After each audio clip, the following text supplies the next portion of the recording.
নমস্কার, আরও একটা গুরুত্বপূর্ণ আপডেট নিয়ে চলে এলাম। খুব গুরুত্বপূর্ণ ভিডিও। চ্যানেলে ফার্স্ট টাইম দেখলে চ্যানেলটাকে সাবস্ক্রাইব করে বেল আইকনটা টিপে রাখতে হবে। লেটেস্ট গুরুত্বপূর্ণ আপডেট পাওয়ার জন্য স্টেপ টু স্টেপ আজকের আপডেটটি আমাদের সামনে তুলে ধরছি। আজকে কথা বলবো আশা কর্মীদের নিয়ে। হ্যাঁ, আশা কর্মীদের নিয়ে আজকে কথা বলবো। বেতন বৃদ্ধি তার দাবি জানাচ্ছে। 15,000 টাকা ন্যূনতম বেতন বৃদ্ধির দাবি জানাচ্ছে। বেতন বৃদ্ধি হবে কি?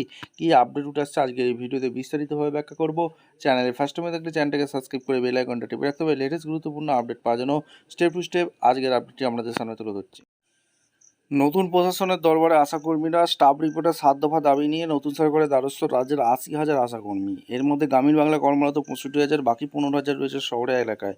বিগত সরকারের আমলে একাধিকবার আন্দোলন করেছিল এই আশাকর্মীরা। গত জানুয়ারি মাসেই 15,000 টাকা ন্যূনতম বেতন। সরকারি স্বাস্থ্যকর্মীর স্বীকৃতি কর্তব্যরত অবস্থায় মারা যাদের পরিবারকে 5 লক্ষ টাকা করে দিয়ে এবং বকেয়া সব ভাতা মিটিয়ে দিতে হবে বলে দাবি তুলে বেশ কয়েক দফার দাবিতে রাজ্য জুড়ে কর্মবিরতিতে নেমেছিলেন। সে সময় টানা 30 দিন ধরে রাজ্য জুড়ে কর্মবিরতি পালন করেন তারা। পশ্চিমবঙ্গে আশাকর্মী ইউনিয়নের তরফে রাজ্য সম্পাদক ইজমাত আর খাতুন জানিয়েছেন, বিগত সরকারের মুখ্যমন্ত্রী মমতা বন্দ্যোপাধ্যায় কর্তব্যরত অবস্থা আশাকর্মী মারা গেলে তার পরিবারকে 5 লক্ষ টাকা করে দেওয়ার কথা বলেছিলেন। কথা দিলেও তা পূরণ হয়নি। নতুন সরকারের কাছে আমাদের আবেদন, পূরণের দাবিগুলো পূরণ হোক। আশাকর্মীদের বক্তব্য, স্বাস্থ্যসংগত ছাড়াও বহু অতিরিক্ত পরিশ্রমবিহীন কাজ করতে হয়। বাম আমলেও ছিল নানান আর্থিক বঞ্চনা। কাজের ভিত্তিতে ন্যায্য পরিশ্রমের পেতে বছরে ঘুরে যায়। এই মুহূর্তে 6,250 টাকা বেতন পান আশাকর্মীরা। জানুয়ারি আগে সে বেতন ছিল 5,250 টাকা। আশাকর্মীদের অভিযোগ, উৎসব ভাতার কোনো স্থির নেই, টেনে টুনে 10,000 টাকা হয় না মাসে। এই সমস্ত দাবি নিয়ে সোমবার স্বাস্থ্য ভবনে এসেছিলেন আশাকর্মীরা।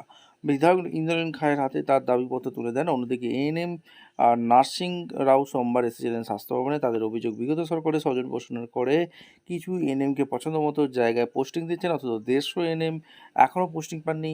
এই এএনএমরা গ্রামাঞ্চলে গর্ভবতী মায়েদের নিয়মিত স্বাস্থ্য পরীক্ষা, প্রসবকালীন সহায়তা এবং নবজাতকের যত্ন নেওয়া টিকাদান কর্মসূচি কাজ করেন। তারাও এদিন দাবি পেশ করেছেন নতুন সরকারের চিকিৎসক বিধায়কদের কাছে। আপনাদের মতামত অবশ্যই কমেন্ট করে জানাবেন। আশাকর্মীদের কি বেতন বৃদ্ধি হওয়া উচিত? আপনারা অবশ্যই কমেন্ট করে জানাবেন। দেখা হচ্ছে কোনো পরবর্তী ভিডিও। ধন্যবাদ।